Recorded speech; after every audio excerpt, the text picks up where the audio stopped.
Hello दोस्तों, आप लोग कैसे हैं। उम्मीद करता हूं कि आप सभी अच्छे होंगे, स्वस्थ होंगे, मस्त होंगे और अपने बोर्ड एग्ज़ाम की तैयारी में बहुत ही बेहतरीन तरीके से व्यस्त होंगे। तो मैं आज आप लोगों के लिए एक ऐसा चैप्टर लेकर आए हुए हैं जिससे आपके बोर्ड एग्ज़ाम में हर एक वर्ष 3 से 4 क्वेश्चन पूछा जाता है। दोस्तों समझ गए ना। तो आपको इग्नोर नहीं करना है इस चैप्टर को। हर एक वर्ष आपके बोर्ड एग्ज़ाम में वैसे ऑब्जेक्टिव सब्जेक्टिव मिला के 5 से 6 क्वेश्चन पूछा जाता है। दोस्तों समझ गए ना। तो मैं एवरेज मान के चले हैं 4 से 5, समझ गए। तो आपको इग्नोर नहीं करना है। 4 या 5 नंबर आपको डिसाइड करता है फर्स्ट डिवीज़न और टॉपर बनने का, समझ गए ना। तो आपको इग्नोर नहीं करना है।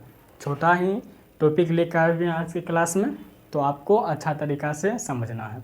तो मैं आपके फिजिक्स का क्लास 10 फिजिक्स का दूसरा चैप्टर जो प्रकाश का अपवर्तन है वो लेके आए हुए हैं। इससे पहले आपका पहला चैप्टर प्रकाश का परावर्तन समाप्त कर दिए हैं बहुत ही अच्छे तरीक़ा से समझा के।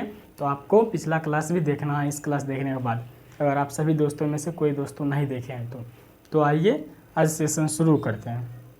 देखिए ये क्लास 10 है। इस पर आपको यूट्यूब पे free of course all subject पढ़ाया जाता है, समझ गए दोस्तों। यूट्यूब पे सर्च करना है सक्सेस स्टडी पॉइंट और वहाँ पे आपको हर एक दैनिक वीडियो मिल जाएगा प्ले लिस्ट के रूप में। तो आइए सेशन को शुरू करते हैं। देखिए ये चैप्टर 2 है प्रकाश का अपवर्तन, समझ गए दोस्तों। प्रकाश का अपवर्तन चैप्टर है और पहले जानना है प्रकाश का अपवर्तन क्या है। देखिए प्रकाश का अपवर्तन कहता है प्रकाश की किरणों के एक पारदर्शी माध्यम, पारदर्शी क्या है आप लोग को समझाया गया है पिछले क्लास में, समझ गए। पारदर्शी माध्यम ये माध्यम है जिससे प्रकाश आसानी से आर पार कर जाता है, समझ गए। प्रकाश आसानी से आर पार कर जाता है उसे पारदर्शी माध्यम कहेंगे, समझ गए। तो प्रकाश की किरणें के एक पारदर्शी माध्यम से दूसरे पारदर्शी माध्यम में जाने पर दिशा परिवर्तन अर्थात मुड़ने को क्रिया को प्रकाश का अपवर्तन कहते हैं, समझ गए। नहीं समझे तो एक बार और समझिए। प्रकाश की किरणों के एक पारदर्शी माध्यम से दूसरे पारदर्शी माध्यम में जाने पर दिशा परिवर्तन अर्थात मुड़ने की क्रिया को प्रकाश का अपवर्तन कहते हैं, समझ गए दोस्तों। अब पॉइंट जो आप देख रहे हैं दोस्तों ये सब बहुत ही भिविया है, आपको इग्नोर नहीं करना है इसमें। देखिए पॉइंट में आपको क्या लिखा हुआ। देखिए कहता है विभिन्न माध्यम में प्रकाश की चाल भिन्न भिन्न होती है, यानी कि अलग अलग होती है। विभिन्न माध्यम में प्रकाश की चाल अलग अलग होती है। आप आसान तरीका में अलग अलग बोल सकते हैं, लेकिन यहाँ पे आपको साइंस के तौर पे साइंस के भाषा में भिन्न भिन्न बोलना है। विभिन्न माध्यम में प्रकाश की चाल भिन्न भिन्न होती है। और दूसरा पॉइंट है ये सब भिविया है दोस्तों, आपको भिविया लगाते जाना है। हम जितना बोल रहे हैं उतना करना है। आपको बोर्ड एग्जाम में एक भी ऑब्जेक्टिव और सब्जेक्टिव क्वेश्चन नहीं छूटेगा। तो प्रकाश की निर्वात, दूसरा पॉइंट है प्रकाश निर्वात या शून्य में सबसे तीव्र गति लगभग 3 लाख किलोमीटर प्रति सेकेंड होती है समझ रहे हैं ना। थोड़ा दोस्तों तबीयत खराब हो गया समझे, तो आप लोग को सिर्फ पढ़ाई पर ध्यान देना है, इधर उधर कुछ नहीं। समय परिवर्तन हुआ है ना इस कारण। देखिए प्रकाश निर्वात या शून्य में सबसे तीव्र गति लगभग 3 लाख किलोमीटर प्रति सेकेंड होती है। सबसे तीव्र गति किस में होती है? प्रकाश में। निर्वात में प्रकाश की कुछ बोल जाते हैं आप लोग। प्रकाश निर्वात या शून्य में, निर्वात में सबसे तीव्र गति होती है लगभग 3 लाख किलोमीटर प्रति सेकेंड, समझ गए। आपको ये याद रखना है, आपके बोर्ड एग्जाम हर एक वर्ष पूछा जाता है, समझ गए दोस्तों।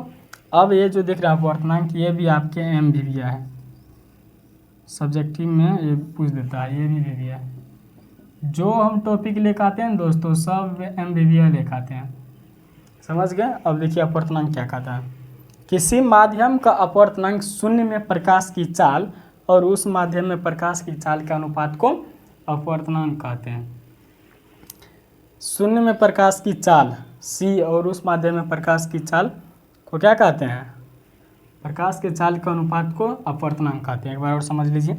किसी माध्यम का अपवर्तनांक कहता है शून्य में प्रकाश की चाल और उस माध्यम में प्रकाश की चाल के अनुपात को अपवर्तनांक कहते हैं। अपवर्तनांक का सूत्र होता है शून्य में प्रकाश की चाल बटे उस माध्यम में प्रकाश की चाल, समझ गए। आज के क्लास में इतना ही टॉपिक है, पढ़ना है। देखिए बोर्ड डिजिटल नहीं, इसीलिए ज़्यादा आपको नहीं समझा पाते हैं, समझ गए दोस्तों। तो आपको टेंशन नहीं लेना है, छोटा सा ही ऊंचे जाता है, समझ गए दोस्तों। आपको डिजिटल बोर्ड भी आप लोग के सामने आएगा कुछ दिन के बाद, सिर्फ आप लोग को सेशन में जुड़े रहना है। देखिए आप एक बार और समझ लीजिए, आप लोग नहीं समझे तो आपका चैप्टर ये दूसरा है फिजिक्स का, और प्रकाश का अपवर्तन दूसरा चैप्टर है। इसमें पहला टॉपिक आपको पढ़ना है प्रकाश का अपवर्तन। एक बार और समझ लीजिए, नहीं समझे तो। प्रकाश की किरणों के एक पारदर्शी माध्यम से दूसरे पारदर्शी माध्यम में जाने पर दिशा परिवर्तन अर्थात मुड़ने की क्रिया को प्रकाश का अपवर्तन कहते हैं, समझ गए। अब पॉइंट में आपको है, विभिन्न माध्यम में प्रकाश की चाल भिन्न भिन्न होती है। क्या होती है? विभिन्न माध्यम में प्रकाश चाल भिन्न भिन्न होती है, अलग अलग। प्रकाश निर्वात या शून्य में सबसे तीव्र गति लगभग 3 लाख किलोमीटर प्रति सेकेंड होती है, समझ गए दोस्तों, प्रति सेकेंड से चलता है। अब अपवर्तनांक कहता है किसी माध्यम का अपवर्तनांक शून्य में प्रकाश की चाल और उस माध्यम में प्रकाश की चाल के अनुपात को अपवर्तनांक कहते हैं। अपवर्तनांक बराबर होता है शून्य में प्रकाश की चाल बटे उस माध्यम में प्रकाश की चाल, समझ गए दोस्तों। तो आप सभी दोस्तों को ये क्लास समझ में आ गया होगा ना। अगर कहीं डाउट रह गया है, किसी दोस्त को अगर कहीं दिक्कत है तो कमेंट कीजिए, मैं आप सभी दोस्तों को फिर से समझाऊंगा। तो उम्मीद करता हूँ कि आप सभी दोस्तों की क्लास समझ में आ गया होगा। आज मैं आपका फिजिक्स का दूसरा चैप्टर शुरू किया है और आपको सेशन में शुरू से अंत तक जुड़े रहना है, समझ गए। तो उम्मीद करता हूँ कि आप सभी दोस्तों की क्लास समझ में आ गया होगा। आज की क्लास में इतना ही तक रहने देते हैं। अगर आप सभी दोस्तों की क्लास समझ में आया है तो लाइक, कमेंट, शेयर और सब्सक्राइब करते रहिए। मिलते हैं अगले क्लास में, तब तक आप सभी दोस्तों स्वस्थ रहे, मस्त रहे और अपने बोर्ड एग्जाम की तैयारी में व्यस्त रहे। धन्यवाद।